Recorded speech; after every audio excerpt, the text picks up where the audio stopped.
আপনি কাদের fan? Messi, Neymar, Ronaldo এদের fan আপনি? যারা আমার আল্লাহর সঙ্গে শিরক করে, যারা আমার আল্লাহর সঙ্গে প্রতিনিয়ত জুলুম করে, এদের ফ্যান আপনি? আল্লাহ বলেছেন ইন্না শিরকা লা যুলমুন আযীম। জমিনে শিরকের চাইতে ভয়াবহ জুলুম আমি আল্লাহর কাছে আর কোনো কিছু নাই। যারা শিরক করে, আল্লাহর উপরে জুলুম করে, এদের ভক্ত আপনি? এদের ফ্যান আপনি? মুসলিম আইডেন্টিটি নিয়ে আপনি একজন মুশরিককে সাপোর্ট করেন? লজ্জা আপনার জন্য লজ্জা। আর কিছু সুশীল আছে, এরা বলে যে হুজুর এই খেলাধুলার মধ্যে ইসলাম টাইনেন না। I am talking to you, listen carefully. মুসলমানদের জীবনের প্রত্যেকটা পার্টি, প্রত্যেকটা অধ্যায় ইসলাম থাকবে। Muslims have no agenda outside of Islam. ইসলামের বাইরে মুসলমানদের কোনো কর্মসূচি নাই।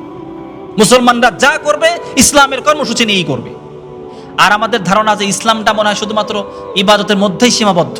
No, Islam is the complete code of life. ইসলামটাকে আল্লাহ তাআলা একটা পরিপূর্ণ জীবন ব্যবস্থা করে দিয়েছে। সুবহানাল্লাহ পড়তে মনে চায় না আপনাদের? আল্লাহ বলেন আল ইয়াউমা আকমালতু লাকুম দীনাকুম ওয়া আতমামতু আলাইকুম নি'মাতি ওয়া রাদিতু লাকুমুল ইসলাম দীনা। আজ আমি তোমাদের জন্য দ্বীনকে পরিপূর্ণ করে দিলাম, আজ আমি তোমাদের নিয়ামতকে পরিপূর্ণ করে দিলাম, আর ইসলামটাকে তোমাদের জন্য পছন্দনীয় করে দিলাম, ইসলামটাকে তোমাদের জন্য চুজ করে দিলাম। I like it. ইসলামটাকে আমি যেমন পছন্দ করি, তোমাদের জন্যও ইসলামটাকে পছন্দনীয় করে দিলাম।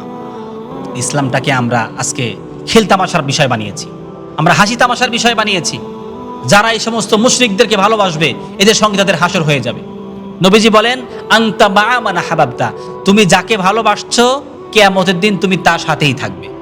অন্যত্র নবীজি বলেন আল মারউ মা মান আহাব্বা, মানুষ কিয়ামতের দিন তার সাথেই থাকবে যাকে সে দুনিয়াতে ভালোবেসেছে। ভালোবাসেন, আরো বেশি করে ভালোবাসেন এদেরকে।